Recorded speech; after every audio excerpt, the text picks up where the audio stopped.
Sharon and I are going to show you the partner version of the most important Quadratus Lumborum exercise, and QLs, as you will have read from the book, are implicated in the pain of low back pain for the majority of people who have that problem. So this is what it looks like. First, stretch the legs out in front of you with the knees bent and take one leg out to the side like this, and then fold one leg like so. Now just watch. If you can't do this action, if you can't lean forward far enough to hold your foot with a palm up grip, you're going to need something to tip you slightly forward. So that's what we've got the cushion here for. Put a cushion underneath the hip that you're bending over like this, and watch.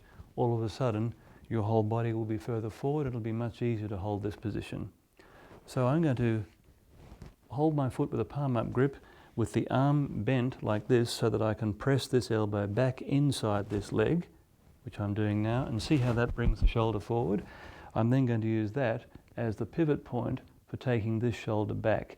Now just supposing I couldn't get this shoulder back, Sharon will show how to assist so that the contraction can be done to improve the shoulder position. She's going to hold me in position. I pull this shoulder forward towards you in a contraction. 5, 4, 3, 2, 1. I stop. I take a breath in, and I roll my own shoulder further back like this. So that's the first contraction, the first part of the exercise. Thank you. Now she's going to get into position to show you the second part of the exercise, but let me just get into a stretch position myself, and that's here. So her first job is to hold that hip down, which she's doing now, and then if I find that my body is actually on my leg, I just straighten the leg slightly further like this, but still keep the bend in it, because we don't want the hamstring sensation to overwhelm what's happening in the back. Roll the top shoulder back again. I reach this arm out, as we did in the chair version, and now in this position here, she makes sure that she can't be moved by me, and I press back towards her, directly towards her, away from the leg that I'm holding. I stop, I take a breath in, and on a breath out, watch, I reach further out and she follows me. Now in time, you'll find that you'll be able to hold this foot like this, and once you've got hold of the foot like that, you won't need a partner, because then by straightening this leg further, you'll be able to get all the stretch that you need. But in the beginning, I recommend, if you've got a friend or a practitioner who can help you, use this exercise and it will really get into this area. This next version of the exercise adds a very powerful latissimus dorsi component to the basic QL stretch, but you need a partner to make it work really effectively. Just a little note, an anatomical note here. The thoracolumbar fascia, to which latissimus dorsi attaches, actually extends over the sacroiliac joint back here. And we've had many people do this stretch who've been told that they have sacroiliac joint problems, and when they do this stretch, they'll move around and get up and walk and say, well, that's interesting, that feels completely different now.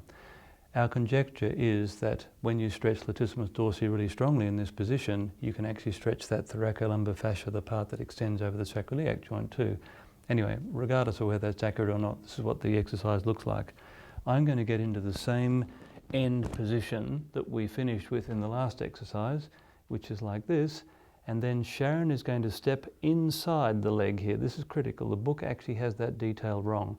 Jennifer's leg is behind my leg, and the problem with that is that you can be pulled over backwards in the exercise. If you're like this, in fact, Sharon, just come around very slightly further to your right so that you're well balanced. That's it. You hold your partner in a trapeze grip like this, and then reach out to the partner like this, and that stretches the latissimus dorsi, and particularly the lower fibers. The contraction now is that I'm going to pull my arm back from her, so as though I'm pulling my arm back to my own body for a count of 5, 4, 3, 2, 1. I stop. I'm going to straighten the leg a little bit further because that's not too tight today.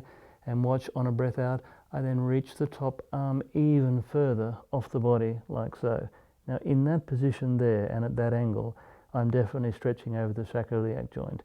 And you can adjust the final position of the stretch by moving somewhere between this position and this position. That's a very good angle today, so just take my arm off a bit further. That is absolutely beautiful. So experiment with different positions, and always, of course, try different. When you find a good new position, just use a different contraction there and see if you can loosen that bit. So now let that arm go. Put this arm back down on the ground. Always lift yourself out, and do the other side, of course. But if you get this stretch right, you'll get a sense of relief in the lumbar spine that no other exercise we've been able to devise has been able to get. So try it, you may like it. Thanks. We show what both those things look like from the other side. Okay. I'm going to stay sitting on the cushion to keep me tilted. And just to remind you, it's absolutely critical that you get this leg out to the side as far as possible before folding this leg. Then, wriggle around on the cushion to find the comfortable position. I lean forward and then to the side so that I can hold my big toe with a palm up grip. I then straighten the leg very slightly until I just feel the tiniest of hamstring sensations. I press this elbow into the leg like this to bring this shoulder forward, and I roll this shoulder to here. Now if I can't get the shoulder back, I do a contraction in this position. I pull this shoulder forward, 5, 4, 3, 2, 1. I stop. Relax. Take a breath in, and as I breathe out, Sharon gently eases the top shoulder back. I let the head go to the side.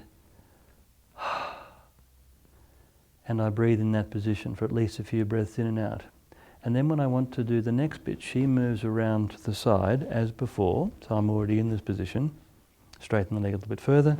She holds this hip down, and notice the way she's holding too, and make sure that your palm is soft, otherwise it can hurt the person. And then press back to her. 5, 4, 3, 2, 1. Stop, relax. I breathe in. And then I breathe out. I pull myself a little bit closer to the leg like this. Then I can add the final part. I can bring the arm up in front of my face like this and then reach it out. That completes the stretch. Now let me add a little refinement. While you're leaning to the side like this, you can move the stretch further into the back by letting your own shoulder roll forward like this. So the top shoulder, this one here, is moving forward with respect to the bottom, and I keep reaching to the side. And a little bit further forward, I keep reaching to the side. You'll notice that Sharon will move her top hand around a little bit further behind my back. That keeps the angle right in the back itself. And you'll need to experiment with this a little bit. And to come out, roll the top shoulder fully forward, put the hand on the ground, and lift yourself up out of the position. Have a bit of a wriggle around, get up and walk around and see how the back feels. If you've got this exercise right, the lower back should feel considerably more relaxed than it was a couple of minutes ago.